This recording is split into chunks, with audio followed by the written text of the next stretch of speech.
بله وګوره اوس هم حبیب رحمان ګل ده ریشخند په دې وایي. حبیب رحمان ګلونه حبیب رحمان راشه له یو بل هم خبر کړم موږ یو ویډیو کړې وه بلکې څو ویډیوګانې هم کړې وې ویډیو ډېرې اوږدې پغمان ته مو تقریبا 256 د کابل د یقین ښوونځي ماشومانو وړي ټول یتیمانو هغه موږ ویډیوګانې تاسو کتلې هغلته یو تفریحي برنامې و ځکه سهار نه د ماشومان موږ بولو تر مازدیګره پورې هغلته ډوډۍ او لوبې هر څه وه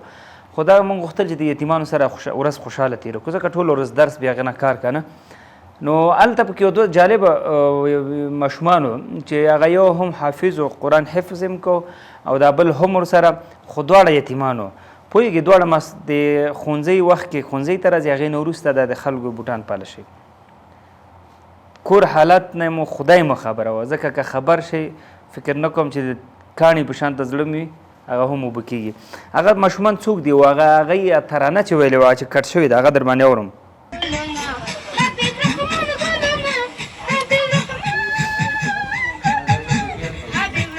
کدا یو دا وه که نه دغه اللهو والا ورسره بل ماشوم دی لکه فکر کوه کمپیوټرایز جوړ دی بله وګوره اوس هم حبیب رحمان ګل ده ریشخند په دې حبیب وایي. رحمان ګلونه حبیب رحمان همداسې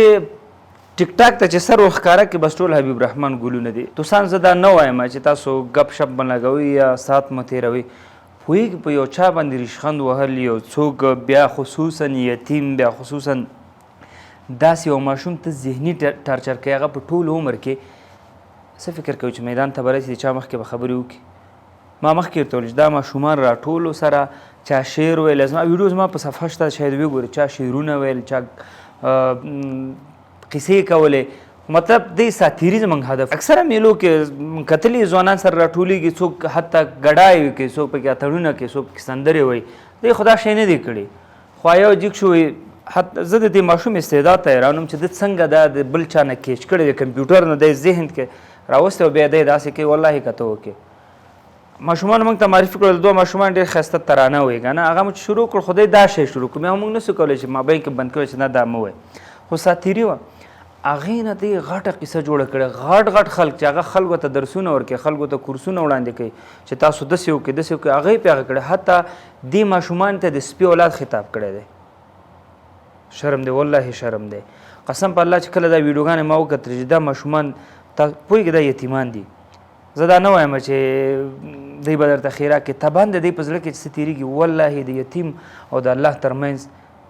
هغه ګوره پرده نه وي که آه یې درپسې وکړو ټول به تباه یاستئ خو هېڅکله دا کار مه کوئ هغه ورونو چې دی د تمسخر په اساس باندې داسې ویډیوګانې کړي دي خدای ته توبه وباسئ د دې ماشومانو نه معافي وغواړئ دا هغه یتیمان دی چې سهار ښوونځي ته راځي دی فیس هر څه قمر بنسټ په غاړه اخیستی او ماسپښین دی بیا څه کوي ووځي تا ته ماما راشه چې بوټان دې پالش کړم هغه 10 روپۍ دی اخلي خپل فامیل ته کور کې واړه ماشومان دي هغې ته پې دی یو مړۍ ډوډۍ وړي هغه ته اخلي نن داسې تمسخر پې کوي دغسې مسخرې پې کوي څه فکر کوي چې الله به تا ته ښه ورځ درکړي که تا ټول عمر کې ښه ورځ ولیدله په مخ مې لاړې توکه الله نه وویرېږي دا خل چې په ځای دی چې دی ملاتړ وکړي په ځای دی چې دې ته یو څه کومک مرسته راولېږي چې ورشه بچی ځان ته جامې واخله ورشه بچی کور ته دې اوړه یوسه ورشه بچی مور ته دې پې جامې واخله وړې خور ته دې پې چپړې واخله هغه برعکس تاسو هغسې کوئ خو فقط نور زه څه نه وایم همدغه مې زړه کې و چې تاسو سره شریک کړم نور ویډیوګان تاسو پوهېږئ یو خبر ورته دا ماشوم چې دا ترانه وایي دا چې دی دا د ده تلاوت لږ وارئ غوږ شي تلاوت دی تاسو دی تلاوت ستا الفاظ داسې دي تا الحمد دا اوس ووایه زه ټیک ټاک کې موبایل ځان ته ونیسه الحمد تېره کړه ستا الفاظ که داسې اوس د لاس دلته پرې کوم وشرمېږه لږ د دې ماشوم نه وشرمېږه دی چې کوم لیاقت په دغه ټیټو ټولګیو کې لري یا درېیم یا څلورم یا دویم کې په خدای که ته په 12 نه فارغ یې که تا دومره لیاقت ودرلوده بیا راسه زه جریمه در کوم خو دې نه دا ښه ده چې هېڅکله هم چا باندې مسخرې مه کوئ څوک داسې مه کوي میډیا ته یې مه کوي چې د هغه بېادبي د معافي عامه اصطلاح باندې پرتوګي به سر نه وروته حالانکه هغه ته هېڅ هم نه رسېږي هغه به لږ ذهني بوج پې باندې فامیل به لږ خفه خو ټول مسؤلیت تا ته راجع کېږي څومره خلک هغه پورې مسخرې کوي څومره